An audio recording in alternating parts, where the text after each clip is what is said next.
Oi pessoal, eu sou a Rose Quadros e a gente está aqui com mais uma série da série Metamorfose sobre testemunhos e hoje eu quero te convidar para mais um testemunho. Roda a vinheta.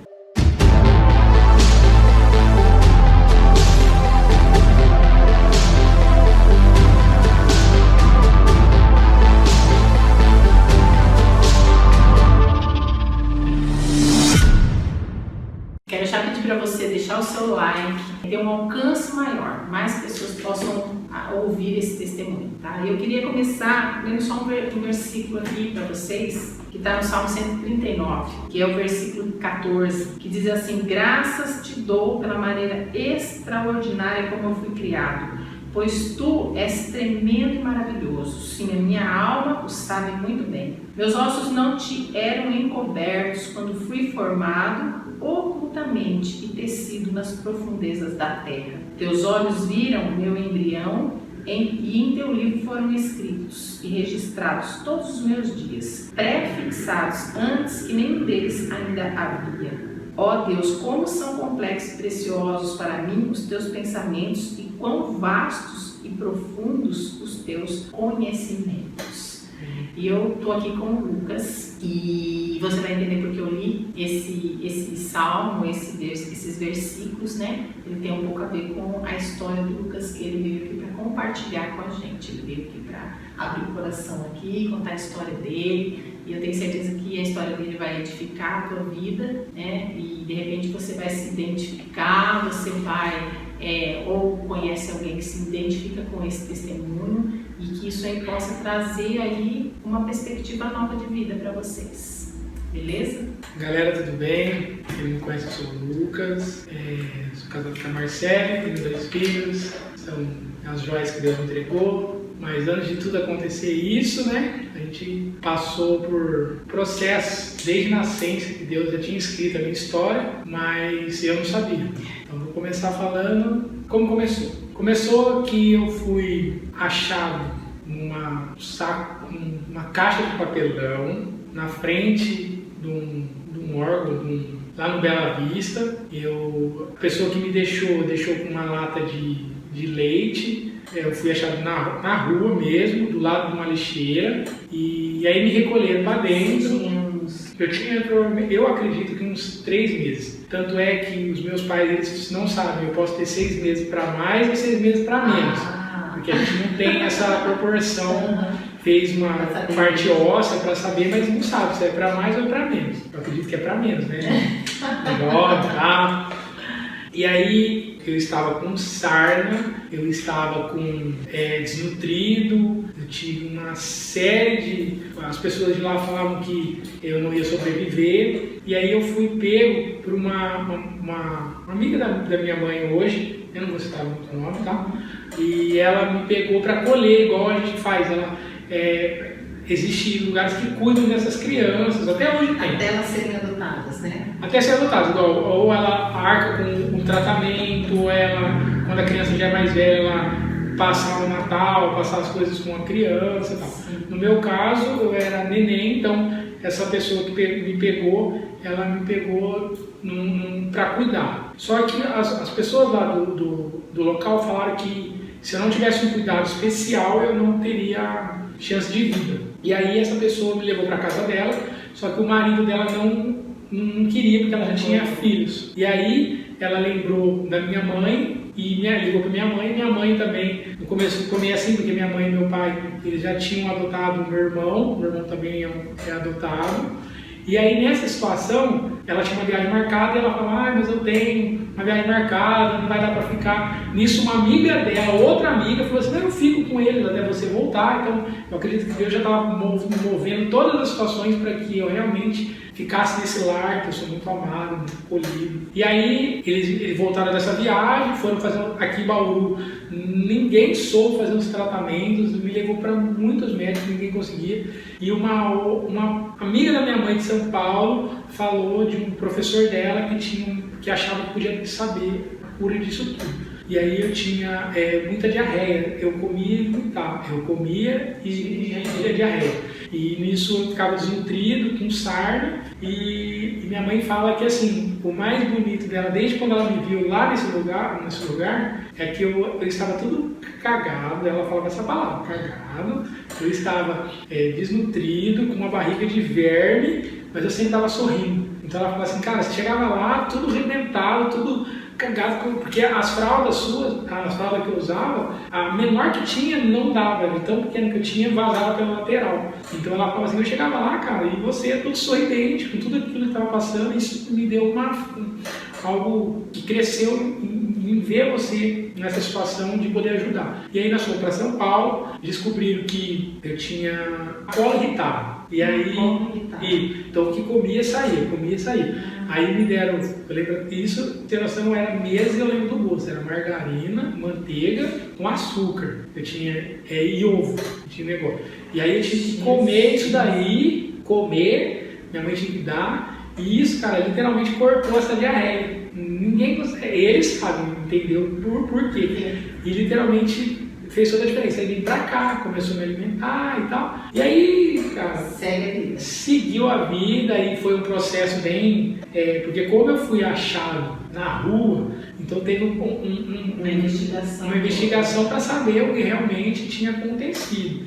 Se eu tinha sido sequestrado por alguém, se eu tinha sido abandonado, se eu fui raptado por alguém e fui largado lá. E graças a Deus não teve nada e não teve não. E é legal porque é uma história que quando a gente escuta você fica impactado, mas você não deixou de ter amor, isso não trouxe nenhum trauma, você sabia desde pequeno. Desde pequeno, sempre soube. Então, e aí eu tive muito amor, tanto eu quanto meu irmão, a gente teve os meus pais. Tem gente que pensa, adoção, não adoção. No meu ponto de vista, eu acho que é quem cria. Meu pai e minha mãe, eles, pela fala, adoção não é de sangue. Não, mas Deus que proporcionou que eles cuidassem de mim. Deus já tinha uma história na vida deles, através da minha vida, e eu na vida deles, e eles sempre me trataram com muito amor, com muito carinho, com respeito. Tanto eles com a gente, como a gente com eles, porque tem gente que usa uma consideração. Porque eu sou eu sou apaixonado pelo meu pai e a minha mãe, eu não tenho nenhum algo de falar, eu sou adotado. Eu sou realmente filho do Osmar e da Arlete, são meus pais que eu amo, considero, honro acima de tudo, e é isso. E eu comecei a ler esse salmo porque esse salmo ele é tremendo e ele fala que nós fomos formados antes, né, do ventre, né? Ele fala de uma formação em Deus e que Deus nos conhece desde quando nós éramos embrião. Então, assim, muitas vezes a pessoa se sente rejeitada e ela precisa entender que ela foi amada antes dela chegar no ventre da mãe. Ela já era amada, ela já foi sonhada, Deus já tinha um projeto, um plano para ela. E muitas vezes isso acaba gerando uma rejeição, a pessoa se sente rejeitada, ela não consegue desenvolver a vida dela, às vezes ela não consegue honrar aqueles que pegaram ela, que estão criando, que estão pagando ali o preço, né? Quantos casos a gente sabe que a pessoa fica revoltada, fica rebelde e ela não consegue aproveitar o que ela está tendo por conta daquilo que ela nunca teve. Né? Aquilo que ela nem sabe às vezes o que aconteceu. No seu caso, não se sabe nem como foi, o que aconteceu. Você só sabe que ela deixou uma lata de leite. Isso que, na verdade, falaram com meus pais, só foi isso. Então, assim, é bem legal isso, porque isso trava a vida de muita gente, isso traz muita rejeição e esse sentimento começa a gerar muita coisa. E é lógico que cada um lida com as situações de uma forma. Com certeza. Né? Mas existe uma forma diferente de lidar com a situação. Quando você começa a olhar o que você tem mais do que o que você não tem. Né? Às vezes a pessoa fica só olhando lá, quem que era minha mãe? Por que me deixou? Me rejeitou? E aí você não vê um casal que escolheu está disposto a fazer algo que não seria nem a obrigação deles, né? E se entregar de cabeça. E pegar uma criança toda problemática. Porque eles não sabiam o que ia acontecer. Minha mãe pegou sarna. Aí, entendeu? olha que coisa. Ela tinha, meu pai me contou que minha mãe tinha tipo 68 quilos, 70 quilos, foi para 40 quilos. E aí a tua infância foi muito de boa, chegar. Depois você foi curado? Não, aí eu fui curado, aí tive a fase da infância, a gente foi muito abençoado, graças a Deus a gente nunca passou dificuldade. Eu falo que Deus também faz as coisas tão perfeitas, porque eu poderia ter passado dificuldade. Eu acredito que todo mundo pode passar dificuldade, mas eu não vivi isso, não foi a minha realidade. Só que aí veio a adolescência. Aí a adolescência, eu dei muito trabalho com meus pais. Eu fui uma pessoa, graças a Deus hoje eu me vejo com um coração muito bom, muito bonzinho. Eu tinha isso desde quando eu era lá para os meus 12 anos. Aí eu ganhei amizades pesadas, amizades que eu acreditava que isso me trazia um benefício. Eu acredito que hoje eu consigo enxergar que eu fui cego, mas assim, amizade com pessoas de pichação, eu usei a parte da droga que é a maconha e pichava muito os muros dos outros. Não consigo pedir perdão para todos, porque eu acredito que são muitos muros, mas já aproveitando aí, ó, foi uma fase, eu acredito que... E nessa fase, eu achava que eu era Superman, que eu ganhei um apelido, meu apelido era Fat, porque literalmente eu vou chegar na frente também, Fat é gordo, naquela época eu estava com um grau de obesidade já, com 12, 13 anos, e comecei a pichar muro, conheci gente de barra pesada, muito, desde roubo de banco até... E assim, a amizade influencia, né? Influencia. E aí a gente foi vivendo uma massa, porque a gente foi uma educação muito boa, a gente teve os pais que sempre nos auxiliaram e eu fui ficando cego através disso daí, achando sempre que meus pais estavam errados e meus amigos estavam certos. Hoje eu consigo enxergar que, literalmente, os meus pais sempre estiveram certos e hoje eu sou pai. A gente sempre quer o melhor para os nossos filhos e eu estava errado. E as amizades literalmente serviam só para bater em alguém, para pichar um muro, para se vangloriar, para chegar na frente de uma escola e coagir uma outra criança, para pegar o lanche, para roubar dinheiro. E literalmente, eu acredito que isso tudo é algo que hoje eu começo a pensar e falar, Senhor, o que eu fiz?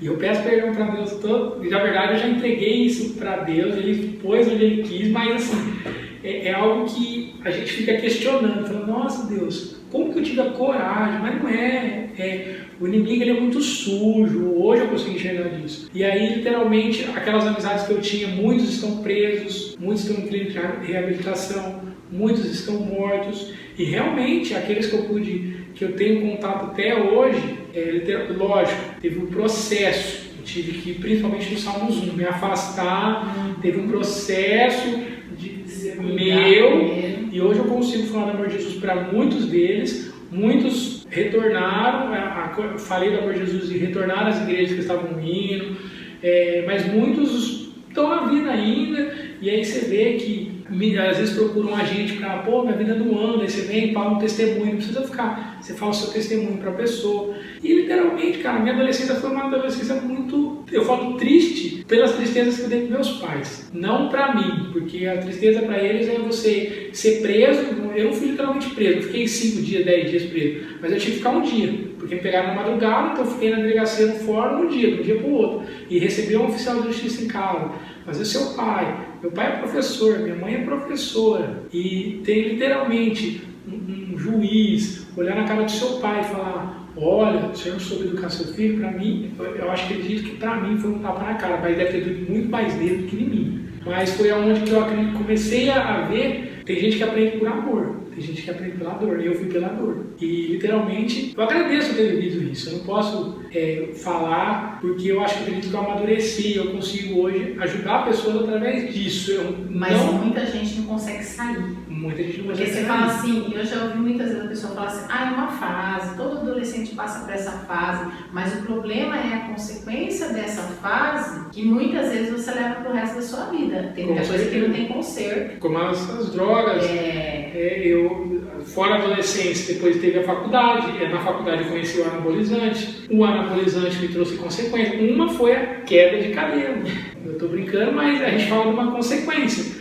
E você associa essa rebeldia da tua adolescência com a questão de ter sido adotado e tal? Porque muita gente joga tudo a culpa como uma muleta, né? De porque eu fui adotado, eu acredito que Deus criou pessoas individuais. Então, no meu caso, eu não vou me falar que foi algo de lá de trás, porque eu sempre tive amor, carinho, tive uma educação muito boa. E você fez as suas escolhas. Eu fiz as minhas escolhas. Eu acredito que quando a gente faz as nossas escolhas, não vive no que aconteceu. Eu sou assim porque eu fui. Não, cara, você foi porque Deus quis assim, e Deus te deu o privilégio de você estar vivo, de você viver. E literalmente, se eu viver no passado, não vai andar. Então eu fiz as minhas escolhas, eu honrei meu pai e minha mãe, continuo honrando eles e fiz a minha escolha. Só que, acima de tudo, a gente tem que fazer a escolha, eu falo do Evangelho, porque se a gente não conhece realmente... Até então você não conhecia? Não conhecia, mas assim, eu nunca justifiquei tudo que eu fiz de errado por causa disso. Acho que, assim, por mais que você não conheça o Evangelho, tem algumas pessoas que parece que já tem algo dentro dela que parece que é um aviso, é uma coisa interior. Hoje, dentro de mim, nesse período de conhecimento, de estudo, de obediência, a gente vê que Deus já tinha um propósito. Você passou a passar dos Salmos, mas foi até mais fundo, mas eu já tive o pensamento que Deus já tinha uma história de eu passar por tudo isso para relativamente tudo já estava escritos. E eu honro e dou glória todas a Ele, porque só Ele faz tudo que fez na minha vida. Eu acho que sem Ele... E aí veio a faculdade, e você falou de bebida também, né? Então, na adolescência eu bebia demais, usava droga, bebia muito, e na adolescência nunca gostei muito de cerveja, gostei muito de destilado, era uma mistureira meio pesada. Literalmente, bebia muito, mas eu não estava ainda na igreja, não conhecia nada. Só foi literalmente uma questão de influência, de amizades, companhias, né, lugares que frequenta. Acho que tudo vai cooperando para que você comece a tomar uma direção diferente do que Deus queria. E que também teus pais queriam. Isso. Né? Porque os teus pais davam condição para que você tivesse uma vida completamente diferente. Com certeza. E se você não tivesse dado esse start, quando foi esse start de se eu não parar eu vou... Literalmente foi quando o juiz falou isso com meu pai, e literalmente eu parei com a pichação. Mas eu continuei na bebida, no cigarrinho de maconha, porque eu tinha esse negócio com a maconha, porque eu sempre gostei muito de rir. E a maconha me trazia isso, através desse produto da maconha eu ria demais. E as amizades que eu andava gostavam de estar até na minha companhia, de tanto que eu fazia rir. Mas é algo que literalmente atrasava a minha vida, mas eu enxergava de uma outra forma. E aí foi para a faculdade, né? A faculdade eu fiz uma faculdade de educação física, sou formado em educador físico, trabalhei na área e conheci a recreação. Trabalhei na parte de recreação de um parque infantil e fiz algumas coisas com palhaço, nariz, algumas brincadeiras, porque eu era recreacionista. Então eu gostava de às vezes fazer uma brincadeira, pôr nariz, pôr roupa de palhaço, pôr outro tipo de roupa também, para fazer minhas gincanas de recreação. Fazia torta na cara, fazia uma série de brincadeiras. Ganhei um apelido depois, fora aquele que eu falei do FET, ganhei um apelido de Castor, porque eu era proprietário da Toca do Castor, um parque buffet infantil. As crianças, eu falo que me adoravam, como eu tinha um carinho muito grande por elas, pelo lado de brincar, sempre gostei. E só que eu larguei a área de educador físico para trabalhar com a área da recreação. A área da recreação me trouxe, eu trabalhei nessa empresa, e aí eu comprei essa empresa. Só que eu comprar essa empresa me trouxe uma estabilidade financeira. Essa estabilidade financeira eu comi muito, eu bebia demais refrigerante, eu já não estava mais bebendo. Aí eu já tinha começado a parar a bebida. Nessa fase eu também conheci a minha esposa, eu conheci ela porque eu dava aula em Piratininga e tinha um buffet infantil. Aí eu larguei tudo para ficar só no buffet. E aí eu já conheci a minha esposa, e aí eu comi muito, e aí eu tive esse problema com a obesidade, porque eu já tinha emagrecido na adolescência. E emagreci sem fazer cirurgia nenhuma. E aí, nessa fase, eu voltei a comer demais. Você já estava nos hormônios, nesses negócios que você falou? Tava. Isso aí ajuda a bagunçar com toda a parte hormonal. Eu tinha tomado anabolizante, essa parte me deu, graças a Deus, foi a queda do cabelo. Porque eu já ouvi falar que você teve um corpo bem fortão dele. Fiquei bem marombado. Bem marombado. Mas deu essa consequência da queda de cabelo, mas foi um aprendizado. Fora que mexe com o metabolismo. Não, mexe com tudo. E você chegou a querer tomar aqueles negócios de cavalo? Estanazolol, que é o extraveterinário, Drapeston, Decadurabolin, e assim vai. E aí vai. E aí, nisso, eu estava no buffet, e aí começou um processo de obesidade. Nessa fase que eu tinha perdido de FET, eu emagreci. A primeira vez que eu emagreci foi na adolescência. Eu devia ter por volta de 15 anos, mais ou menos. O pessoal tinha brincado demais comigo.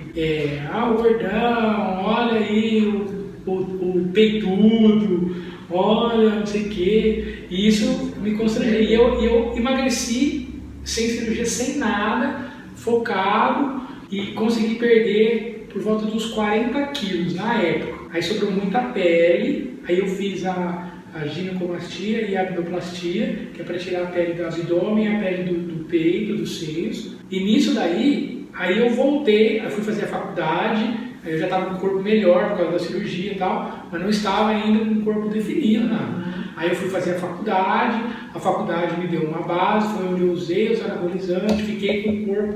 O estanazolol, o veterinário, ele faz, literalmente, ele trinca muito as pessoas que fazem isso, com acompanhamento. E eu literalmente fiquei com um corpo muito legal, mas é algo que o corpo não faz, não produz isso. Então é algo que é errado, algo que não faz bem para o corpo de saúde. Eu tive uma queda de cabelo, tudo. Aí eu terminei a faculdade, fui trabalhar no buffet infantil, conheci a recreação, trabalhei como palhaço, fazendo gincana, e literalmente nessa fase que eu conheci a minha esposa. E aí a gente foi, cara, trabalhando, mas aí tudo que eu tinha perdido na adolescência, quando eu voltei no buffet, que eu fiquei quase 7 anos com o buffet, eu engordei tudo de novo, engordei mais de 40 quilos. E aí, literalmente foi muito difícil, porque eu achava, eu estava namorando a minha esposa hoje, e literalmente a gente não enxerga a obesidade. Mas a gente hoje enxerga que a gente quer estar sempre bonito para nossa esposa, a gente quer se cuidar, para a gente estar bem do lado dela.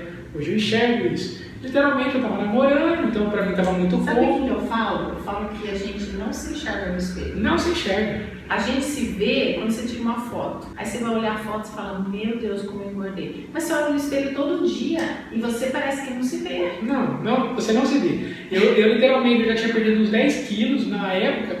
Eu fui na praia, fui de cavadinha, achando que eu já estava amado. Quando hoje eu me vi a foto, eu falei, rapaz... Sem brincadeira, eu já tinha perdido 10 quilos, mas 10 quilos para quem perdeu 48 não é nada. Mas eu olhava, olhando no espelho assim, nossa, já tô magro. E aí, literalmente, foi uma fase, eu emagreci, aí fui fazer larguei o buffet para trabalhar onde eu estou hoje, tive que passar por vários desertos, trabalhei em outras empresas, agradeço todas que me abriram a porta, honrei a todas, mas eu acredito que aí me surgiu a oportunidade de ter a empresa que eu tenho hoje. E quando que você conheceu o Evangelho? Literalmente eu conheci o Evangelho através da minha cunhada e meu cunhado, a Mari e o Silas, que falaram do Evangelho para minha esposa começou a ir, e aí ela tinha ido, acho que em um culto antes, e aí ela me chamou, e eu como estava querendo dar uns beijos nela mesmo, falei, vou junto, e aí fui outra vez, aí outra vez um ia, outra vez ia, e aí a gente ficou durante quase 4 anos nesse vai e volta, vai no culto, não volta, vai no culto, não volta. Só, né? Não sentia nada. Eu acredito que a única vez que eu senti realmente, fora agora, que hoje a gente vive isso, a gente fala, mas lá no passado foi no dia do meu batismo. Eu tive a visão de uma sarça, que foi um momento maravilhoso, mas eu acredito que era Deus falando assim, cara, eu quero fazer tudo, mas você não está querendo fazer nada. Então ele estava só me moldando, ele estava querendo mostrar de todas as formas o seu amor, o seu carinho, e eu vi esse amor e o seu carinho lá. Quando saiu de lá, tudo foi esquecido. E literalmente, eu era muito frio, muito morno em questão disso. Fiquei 4 anos e aí, através de uma palavra que foi pregada, eu, por falta de conhecimento, por falta de obediência, de honrar os nossos pastores, de chegar, pastor, é isso, é aquilo, eu peguei, tive a livre vontade de não aceitar o que ele tinha pregado, que literalmente naquela época era que a gente tinha que orar, bem básico, tá? Que a gente tinha que orar para aqueles que não conhecem o amor de Jesus, aquelas pessoas que realmente não conhecem o Evangelho, que a gente tinha que orar. E eu tinha família totalmente que não seguiam o Evangelho, e meus pais, tanto minha sogra. E aí, literalmente, eu me enxerguei naquele detalhe. Se for para mim ficar seguindo tudo isso e morar na glória e deixar todos eles, eu vou morar com eles, eu vou para um lugar, vocês vão entender, vocês sabem o que eu estou falando, não é um lugar bom. Não gosto de profetizar isso que está falando. Em vez de trazer todo mundo, né? Eu queria ir junto com eles. Mas, e aí a gente se afastou do ministério por quase 3 anos. Casou? Casei fora da igreja, tive a minha filha fora da igreja, a Luísa. E literalmente começou as lutas no casamento. Aí já é outra luta. Aí começou a virar tudo de ponta cabeça. Isso, aí a gente saiu da igreja e foi para o centro espírita. Perde o controle, né? Totalmente. E aí a gente foi para o centro espírita e aí lá a gente pegou, eu tinha algo que ficava falando no meu ouvido e literalmente comecei a ficar com medo disso daí. E aí eu falei, eu não quero esse negócio de escutar. E aí eu falei, não, eu vou voltar pro bola. Minha mulher falou, você tem que ir para onde você se sente bem, só que aí dá uma divergência. Uma coisa é outra. E aí literalmente causa atrito. Parece que eu literalmente brinco, o Espírito Santo e o bichão ali falando assim, pondo em prática as coisas. E, literalmente o inimigo ele conseguiu destruir no casamento, naquele momento, conseguiu cegar tanto eu quanto a minha esposa, mas a gente teve Vocês tiveram separado? Não no papel, mas ela chegou até com o advogado vê as coisas, ela saiu de casa. Quando ela saiu de casa, ela deixou uma carta, ela não teve a conversa comigo, hoje já foi resolvido, mas ela deixou uma carta em cima da mesa. Se eu quiser saber da Luísa, se eu quiser saber uma coisa, era para procurar minha sogra, não era para falar com ela. Isso foi me trazendo muita mágoa, muita coisa ruim, que em vez de eu me aproximar mais de Deus, eu estava me afastando de Deus. Mas eu falo que mesmo Deus tinha cuidado, desde quando eu estava nascendo, Ele teve cuidado de colocar pessoas ali que literalmente não desistiram de falar do amor de Jesus para mim. E aí nisso eu fui tendo entendimento sobre o amor de Jesus Cristo, sobre quem Ele foi, o que Ele fez, o propósito estava escrito. E aí literalmente eu tive que aceitar, porque a gente sabe que Ele te dá o livre-arbítrio, Ele chega para você e fala, olha, o certo é isso, filho. Mas também você tem a outra opção. E eu fazia a opção todas as vezes, seguir o lado errado. E o dia que eu aceitei literalmente o meu casamento de volta, o dia que eu aceitei a minha família de volta, o dia que eu aceitei... Porque o erro do casamento não é o erro dela ou o erro meu, o erro dos dois, aconteceu o erro dos dois. E aí a gente teve que se acertar, a gente foi para a igreja, ela retornou para a igreja, saiu dela, foi para a igreja. Veio os tacos, né? Aí veio tudo e a gente teve um apoio, que aí é onde entra, que eu falo que no ministério ele tem isso, o apoio, que a gente teve o Roger e a Sandra, a gente teve o meu cunhado e minha cunhada. Já falei para eles várias vezes como eu amo a vida deles, pelo lado que eles fizeram. E aí a gente foi fazer, o primeiro teve que fazer cura e libertação, depois teve que fazer casais. E aí, cara, foi tudo processo. Parece que a gente até arrepia quando eu falo processo, né? Porque esse negócio de processo não é fácil.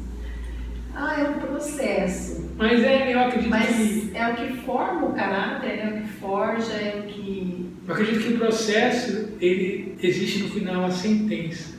Tem o juiz que vai dar. E o processo, ele realmente é um processo. Está correndo. E a gente passou por todos os processos. E literalmente, quando eu cheguei na frente do juiz e falei assim, é o Senhor que eu aceitei Jesus. Então, aí todas as coisas começaram a cooperar para o bem. Aí houve uma transformação, né? Porque lá atrás você estava indo, mas não estava seguindo o Evangelho. Nem pouco. Aí agora, durante mais ou menos 3 anos e meio, quase 4 anos, que a gente está firmes, a gente aceitou realmente o que Deus tem para a nossa vida, murmurar menos, não querer aceitar as nossas vontades, entender que todas as coisas acontecem porque Ele quer. Então, todas as coisas se alinham, o casamento se alinha, a mágoa do passado se alinha, tudo que você viveu se alinha, porque a gente vive conforme a vontade dele. Então hoje eu estou realmente curado, transformado, tanto ministerialmente, quanto no casamento, quanto com meus pais, quanto com o meu irmão, que a gente teve brigas muito feias no passado. Então é uma junção de tudo. Hoje eu consigo enxergar tudo que Deus fez na minha vida. Eu agradeço todos os dias por tudo que Ele fez. E a gente consegue enxergar assim como o inimigo tentou destruir a tua vida em vários momentos. Tentou. Eu consigo ver desde bebê, só que ele não conseguiu pelo fato. Não conseguiu. E hoje ele tenta ainda. Tenta e vai continuar tentando. Só que hoje a gente já tem uma certa maturidade, eu falo que eu tenho uma espada na mão, tenho a palavra de Deus na minha mão. E tudo está escrito ali. Todas as respostas está escrito ali. Então hoje, meio uma dificuldade, eu busco ali e eu tenho uma liderança em todas as formas. Eu tenho desde pastor, líder de ministério, Eu não abro meu coração para qualquer um ficar falando de projetos, nem de projetos, nem de... Eu tenho uma certa... eu busco primeiro as palavras, e a palavra ela me fala que é honrar os líderes, fazer isso, buscar a sabedoria do sábio, e aí você vai buscando, e Deus fez tudo perfeito, cara, não tem... E você consegue imaginar a tua vida se Jesus não tivesse entrado mesmo na tua vida? Você não tivesse feito a escolha certa ali? Imaginar, eu imagino, mas eu não consigo pensar porque às vezes a melhor escolha que eu fiz. Porque às vezes a gente pensa que consegue resolver os problemas.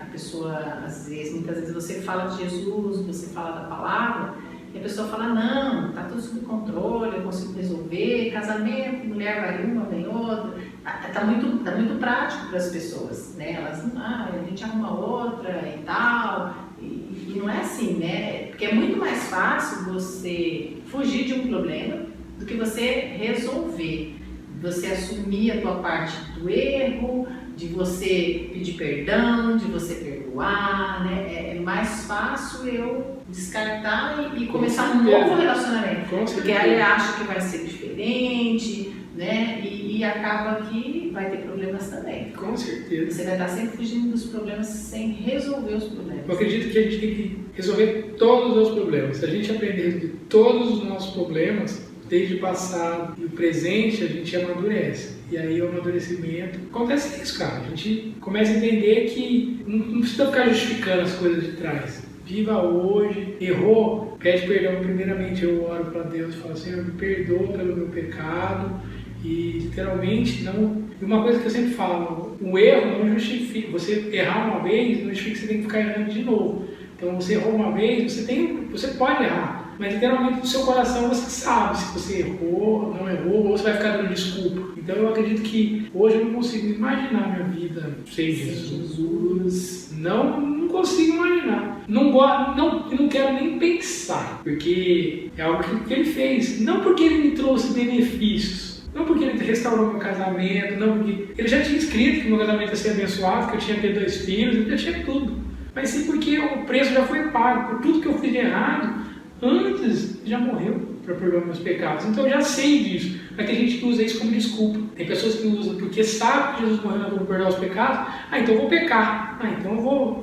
Uma coisa que a gente conversou muito ontem na live, né? É que Deus está no controle de todas as coisas. E às vezes a pessoa, quando as coisas começam a dar errado, por causa de escolhas que ela fez errado, ela acaba jogando na culpa no colo de Deus, né? Cadê Deus? E quando dá certo... foi ela. Então aí a conta não fecha. Mas quando a gente conhece Jesus, a gente conhece a palavra e a gente obedece a palavra, vive a palavra, né? Aí sim você vai viver uma vida que é uma vida plena, que não quer dizer que é uma vida sem problemas. Com certeza. Mas é uma vida de todo dia morrer o eu, de todo dia matar o orgulho, de todo dia passar em cima, né, das situações difíceis, não guardar mágoa. É todo aquele lixo que muitas vezes a gente vai carregando e não consegue deslanchar, né, a vida, não consegue deitar e dormir sem estar preocupado, sem estar atormentado com as situações do passado, porque aconteceu isso comigo, e aí entra comiseração, começa a se sentir coitado, menor. Tem muita gente que pensa assim, mas literalmente viver cada dia, reconhecer os erros, que eu acredito que o reconhecimento de erros é onde faz toda a diferença. E reconhecer o erro... Perdoar o outro, né? O primeiro é reconhecer. Depois de reconhecer, tem o perdoar e o arrependimento, o perdão, porque você reconhecer já é um passo, mas você parece que você fica travado para você pedir um perdão, para você fazer isso. E literalmente é o que o inimigo planta em você. Você não pediu um perdão, a hora que você começa a liberar o perdão, começa a reconhecer que você está errado e fazer, as coisas começam a fluir. Você vai ver que as coisas começam a acontecer de uma forma sobrenatural. Eu vi uma frase que ele disse que foi o Martin Luther King que falou quando ele... Não é ele. Mandela, que ficou preso. Isso. Muitos anos preso. E que quando ele saiu da prisão, perguntaram para ele, né? O que você vai fazer? Você vai se vingar das pessoas que te colocaram aí, porque ele viveu não sei quantos anos preso, muito tempo. E ele falou assim que não, porque se ele saísse de lá com esse pensamento, ele nunca seria livre. Com certeza. Então, quando você não consegue liberar esse perdão, quando você não consegue aceitar o teu passado, às vezes assim, as pessoas falam assim, você não conhece a história da minha vida, você não sabe o que eu passei. E tem pessoas que passaram coisas muito terríveis, tem histórias que parecem histórias de terror, mas é a história da tua vida. Foi até aqui, daqui pra frente, todo dia você tem a oportunidade de escrever uma história nova, que não depende da história que você viveu.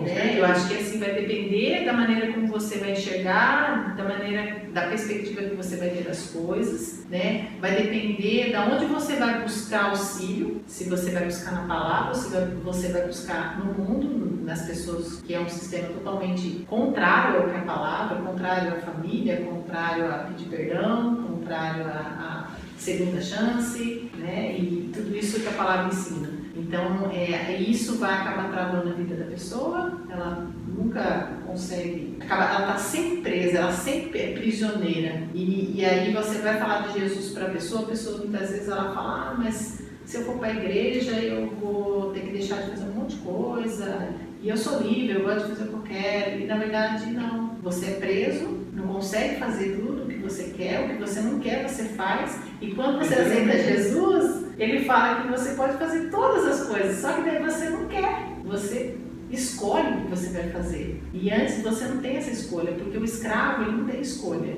Ele não pode escolher beber ou não beber, ele vai beber. E hoje você pode escolher, você fala, não quero. E acho que isso que é o tremendo, né? Que é o engano que as pessoas caem nesse engano de que eu vou para a igreja porque eu não quero assumir isso, eu não quero deixar de fazer isso. E tem os dois lados, né? Porque tem esse lado e tem um lado também que pessoas vão para a igreja, por exemplo, eu vou para a igreja para restaurar, para mudar tudo, para ganhar dinheiro, porque Deus vai me fazer isso, vai me trazer felicidade. Realmente, Deus ele vai, se você tiver o dom de riqueza, ele vai te dar o dom de riqueza. Agora, as outras, ele restaura todas as coisas. Literalmente, se você viver de cabeça, ele faz. Porém, você vem e recebe tudo aquele maná de Deus, Deus libera tudo. Aí você, sai. Literalmente, esquece do seu papai.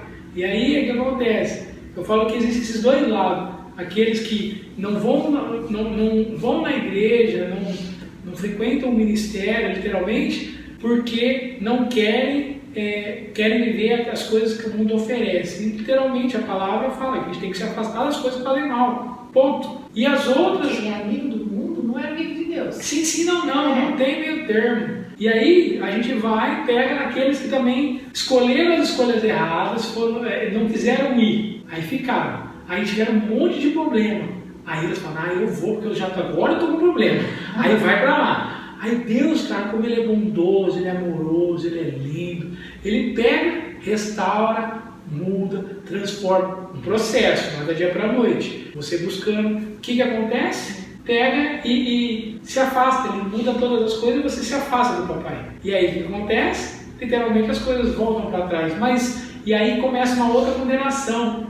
Até o próximo testemunho, hein? Certo, aí o papai me esqueceu. Então você vê que a vida as pessoas costumam lembrar muito do passado, viver, já foi, aconteceu, é um processo.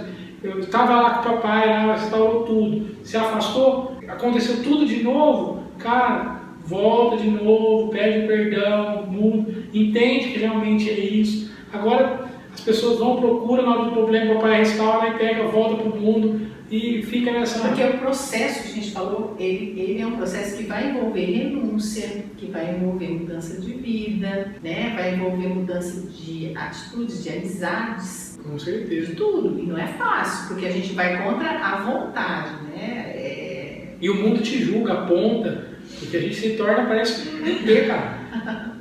Você não tá bitolado, você não tá louco. Você não sai da igreja. Pô, cara, você tá de segundo... Eu faço até uma brincadeira. Minha mãe falava pra mim assim quando eu comecei. Ela falava, pô, você vai no culto de domingo, culto de quinta, não sei o que, envolvido com tudo. Eu falei, tá.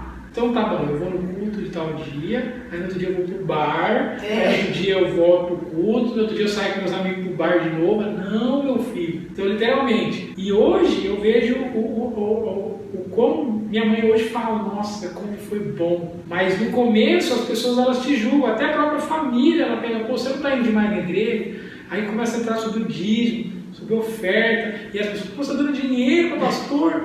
Cara... Aí você começa a ver a diferença sobre isso, sobre o que está escrito na palavra. E aí, literalmente, a gente começa a se impor e falar realmente. Quando você começa a viver, as pessoas começam a ver diferença em você. Com certeza. E aí isso é um testemunho, porque também não adianta você ir na igreja e dentro da sua casa as pessoas não veem mudança. Você chegar e falar de Jesus e estar com a Bíblia na mão, mas você continua rebelde, não honrando. Não só em casa. Não só em casa, eu né? falo através a gente através do Ministério Bola de Neve, o Ministério que a gente tem o Bola Esporte, a gente faz a bike. E a gente fala que a gente tem que ser referência nisso, porque não é pela camisa do Ministério que está vestido. Denominação. Né? Mas sim pelo fato do que as pessoas que não olham de fora sabem que nós vamos lá para escutar a palavra de Deus. E aí, através do Ministério, eu falo isso global, a gente vai lá, joga um lixo no chão, fala um palavrão, e isso não é mal para o ministério, mas é porque as pessoas elas falam, sabem que nós estamos indo através do ministério para escutar a voz de Deus. Então assim, a pessoa fala que vai na igreja e dá esse mau testemunho. Então eu falo que assim, a gente tem que fazer, independente de quem vê, para quem seja, a gente tem que fazer porque Jesus, a gente está fazendo para a glória e a honra dele. Não é pelo ministério só, para agradar. Mas aí tem que ser para agradar sempre a ele. A gente tem que fazer as coisas para ele. Ser uma pessoa correta no pedal. Eu falo do pedal porque é o que eu estou vivendo. Não falar a palavra, não dar mau testemunho. Não por causa do serviço em casa. Então eu só dei esse link porque é o que eu tenho vivido através do pedal. É isso aí. E aí a gente tem que pregar e viver, né? Aliás, viver mais do que falar. Muito né? mais. Porque quando você vive uma vida diferente, as pessoas percebem e elas vão querer saber, né? O que aconteceu, né? Aí você vai falar. Com certeza, porque no começo as pessoas vão até desafiar você. Elas vão querer ficar falando, é uma fase, vai daqui a pouco sai, não sei o quê. E literalmente não é assim. Literalmente a gente, através da conversão realmente que a gente encerrou, e isso, aí as coisas começam a ver, e as pessoas começam depois a procurar você, para literalmente saber, pô, como que você conseguiu, como que você teve essa mudança, eu quero isso para mim, eu quero essa felicidade, poxa, seu casamento, ou me ajuda. Então, literalmente, isso é o mais prazeroso, é isso que eu mais vejo, porque a gente começa a enxergar o amor para nós, o cuidado que Deus teve com a gente, e começa a querer plantar semente. Literalmente falar do amor de Jesus para todos. O que fez bem para você quer para todo mundo. Com certeza. E esse é o objetivo dessa série, esse é o objetivo de levar para as pessoas o Evangelho, assim, falando a respeito de vida e situações palpáveis, dia a dia, né? Não é uma história, não é só, são coisas reais que acontecem, pessoas que passam por por vários processos, né? E a partir do momento em que Jesus entra na história, há uma mudança, há uma transformação, há uma metamorfose. Há uma metamorfose. Então, assim, esse é o objetivo e eu quero muito, de coração, que esse testemunho do Lucas ele possa destravar talvez a tua vida, você possa olhar para frente, você possa olhar para aquilo que você tem, para aquilo que Deus te deu e não às vezes ficar só olhando para o que poderia ter sido, né, e entrar com aquela autopiedade. Não, lembra que o Senhor, Ele te conheceu antes do ventre, Ele te escolheu, Ele te ama, a palavra diz que Ele morreu pelos nossos pecados antes de nós nascermos. E isso é muito precioso, e quando essa convicção entra no nosso coração, isso muda tudo. Você nunca mais vai se sentir rejeitado, vai se sentir abandonado, porque você tem um Deus que te amou, né? A palavra fala que Ele nos amou antes, né, de nós conhecermos, e o amor dele é um amor incondicional, né? Já sabia de todas as pré-etapas e mesmo assim Ele foi lá e passou, e morreu por nós, né? E deixou a Bíblia, que é uma carta de amor, para você encontrar ali o amor de Deus, para você encontrar ali a palavra que vai trazer paz, que vai trazer direção para a tua vida, para que você viva o plano de Deus, né? No começo desse testemunho a gente leu que o Senhor, Ele tem todos os nossos dias preparados, antes de nenhum deles existir. Então existe um projeto do Pai. Quando a gente vai ter um filho, você já tem um monte de projeto para esse filho. Você fica, nossa, eu vou fazer isso, vou pôr ele na escola, e você começa a ter projetos, ele vai ser isso. Deus tem um plano maravilhoso para a tua vida, e talvez você não está vivendo esse plano que Deus tem. Então, assim, sempre é a hora de eu pegar, parar, me arrepender, voltar, buscar em Deus e viver realmente o plano que Ele tem para mim, porque a palavra diz que os pensamentos dele são de paz, não é de coisa ruim, é de paz, é de bênção, é de vida plena, é de alegria, de restauração, tá? Por quê? Para que Ele seja glorificado. Amém? Glória a Deus. Obrigado, Lucas. Deus te abençoe, que você possa voar. Eu creio no teu chamado. Amém. Você sabe, né? Amém.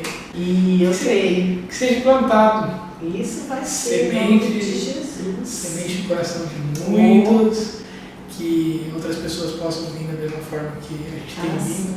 Se Deus quiser. Muitas vidas seriam alcançadas, que esse é o plano de Deus. Plano de Deus. A partir do momento que a gente conhece o Evangelho, ide, pregar o Evangelho a toda criatura. Fala desse amor para todo mundo. Amém. Fala desse Salvador. Fala desse Senhor, da cura, da ressurreição, da salvação. Amém? Amém. Glória a Deus, gente. Ficamos aqui. Até o próximo testemunho, hein?